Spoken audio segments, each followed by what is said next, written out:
Right, hello there, my name's The Ardnut Gamer. and today we're talking about ludonarrative dissonance in Max Payne 1, 2 and 3. In the Max Payne series, you play as hard-boiled New York copper Max Payne, with his wife, who's dead by the end of the first level.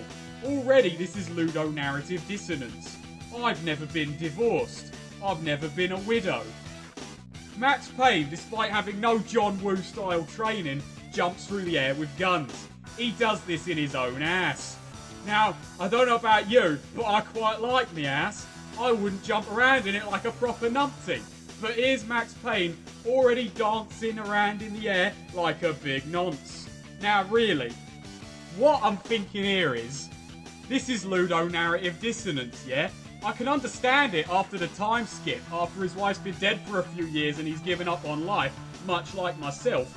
But here, he's living the Ritz. Good ass, suburb, currently alive wife, child, none of them dead yet, but here he is. But this is so the gameplay doesn't have to deviate. Now, if I was in the shoes of those Finnish blokes who developed it, I would have disabled these controls at this point. But I'm not employed in the games industry. I'm just me.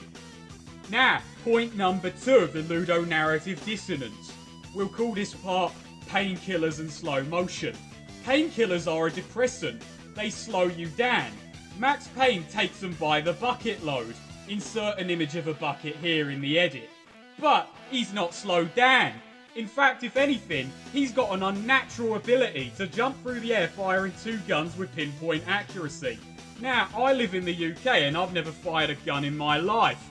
But I can tell you this, I've played a bunch of VR games and I can't aim with 2 guns. I can't aim with 1, to be honest.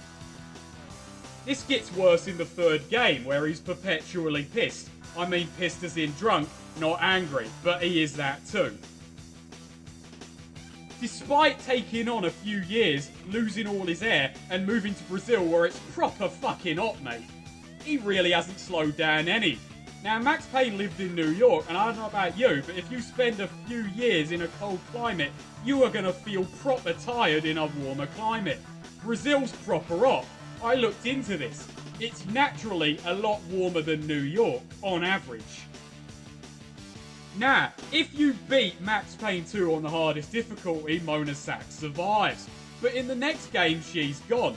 What's up with that? Now, I've never beaten Max Payne 2 on the hardest difficulty, or at all to be honest, but I'm making this video. So, where is she? What's up with that? Did she leave? Is she dead too? Was it his wife? Who knows? These answers... These questions go unanswered in the 3rd game, where Max Payne dons a ridiculous shirt and dives around Brazil. All I'm saying is, where's the continuity here? This contributes to the big feeling of ludonarrative dissonance, which has been touched on a lot in this series. Now, at several points in Max Payne 1, he jokes, wait, I'm in a video game, or I'm in a graphic novel, or I'm in a comic book, but never once does he allude to being in an anime, or a kung fu movie. What's up with that, Rockstar? Come on now. Sam Lake, Sam Fake more like.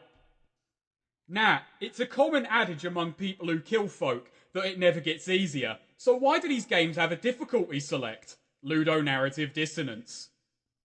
Now in the multiplayer people respawn, but in the single player Mona Sachs never respawned, nor did Max Payne's wife or kid.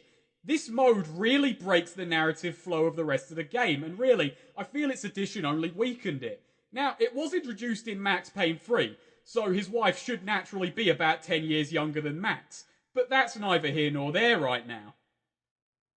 In the multiplayer, you unlock guns at level 20 and level 40, but who's ranking us? We're never told this nor given much motivation. We're just set free in these little arenas and told to kill others.